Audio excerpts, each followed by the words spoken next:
A neuropsicologia, ou a neurociência cognitiva, como também pode ser chamada, dedica-se a tratar das capacidades cognitivas e funcionais mais complexas, geralmente típicas do homem, como funcionamento executivo, linguagem, autoconsciência, memória, etc. O neuropsicólogo é um profissional da área de saúde que estuda a relação entre o cérebro e o comportamento. É função desse profissional avaliar e tratar pessoas com distúrbios neurológicos, cognitivos e comportamentais, utilizando, por exemplo, testes neuropsicológicos e outras técnicas para identificar as áreas do cérebro afetadas e desenvolver planos de tratamento individualizado. Seu papel pode incluir diagnóstico, tratamento, reabilitação e prevenção de problemas neurológicos que afetam as funções cognitivas, como memória, atenção, linguagem, raciocínio e habilidades motoras, por exemplo. O público para esse profissional é amplo, desde crianças com dificuldades de aprendizagem até adultos com lesões cerebrais traumáticas ou doenças neurodegenerativas. A avaliação neuropsicológica é um processo que envolve a aplicação de uma bateria de testes cuidadosamente selecionados para avaliar diferentes funções cognitivas conforme a demanda. A demanda pode ser solicitação de outros profissionais, do próprio paciente ou até mesmo sugestão do avaliador mediante a coleta de dados em anamnese. Não existe um único teste padrão, pois a escolha dos testes depende do que vai ser investigado, incluindo também a queixa do paciente, a história clínica, a idade, o nível de escolaridade, entre outros fatores.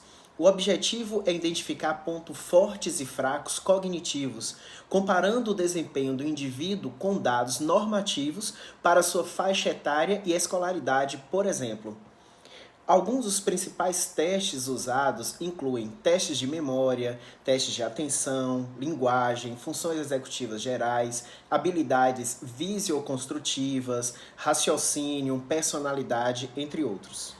No TDAH, transtorno de déficit de atenção e hiperatividade, a neuropsicologia auxilia na identificação de déficits específicos em funções executivas, como atenção, planejamento, organização, memória de trabalho e controle inibitório. Através dos testes padronizados, é possível traçar um perfil cognitivo que, em conjunto com outras informações clínicas, contribui para um diagnóstico mais preciso e na escolha das intervenções adequadas.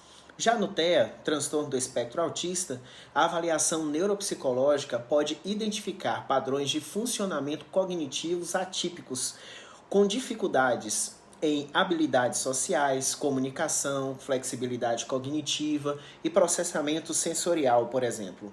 Os testes ajudam a determinar o nível de funcionamento intelectual, habilidades adaptativas e a presença de comorbidades, auxiliando no planejamento de intervenções adequadas. A investigação e a estrutura de uma avaliação neuropsicológica deve ser conduzida por um neuropsicólogo, pessoa com especialização e habilitado para tal função. Na hora de escolher um profissional para fazer uma avaliação neuropsicológica, é importante ter o cuidado de buscar informações se esse profissional é habilitado para avaliar, se de fato é um neuropsicólogo, e também certificar-se sobre as suas competências para a elaboração do laudo e também do pós-laudo, como, por exemplo, orientações para o tratamento e habilidades para auxiliar e compor o plano de ensino individualizado nos casos que forem necessários. Bom, o conselho para quem quer seguir com a carreira de neuropsicólogo é estudar e estar sempre se atualizando sobre as novas ferramentas disponíveis e buscando sempre as melhores evidências para compor as intervenções. Um diagnóstico não é um fim, mas sim o começo de um tratamento com maior probabilidade de assertividade. Os desafios podem variar de acordo com o contexto cultural e econômico e de recursos disponíveis em cada região. Alguns dos principais desafios incluem, por exemplo, ferramentas e recursos que envolvem conhecimento teórico, saber fazer diagnóstico diferencial, como também possíveis comorbidades e sobreposição de sintomas e sinais, integração com outros profissionais, isso é bastante importante para um diagnóstico correto, saber usar as tecnologias disponíveis, compreender a diversidade cultural e linguística e os seus impactos na avaliação, entre outros diversos fatores. Tanto no TEA quanto no TDAH, há baterias de testes indispensáveis para avaliar processos cognitivos e comportamentais. Mas, como eu disse anteriormente, mesmo mantendo uma bateria específica para alguns aspectos a serem investigados nesses transtornos, deve-se considerar outras questões para que, dependendo do caso, a bateria seja ampliada com a função de averiguar outras comorbidades e até mesmo para diagnóstico diferencial. Posso citar brevemente as seguintes escalas e testes mais utilizados no TDAH e no TEA.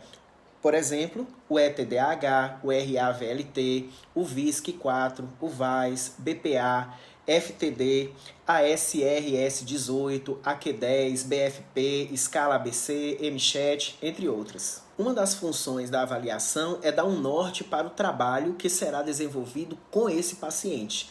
Detectado comportamentos-alvos e aspectos funcionais que devem ser trabalhados, o laudo deve constar a orientação para o tratamento. O neuropsicólogo deve buscar e orientar quais intervenções devem ser utilizadas. E, claro, não para por aí.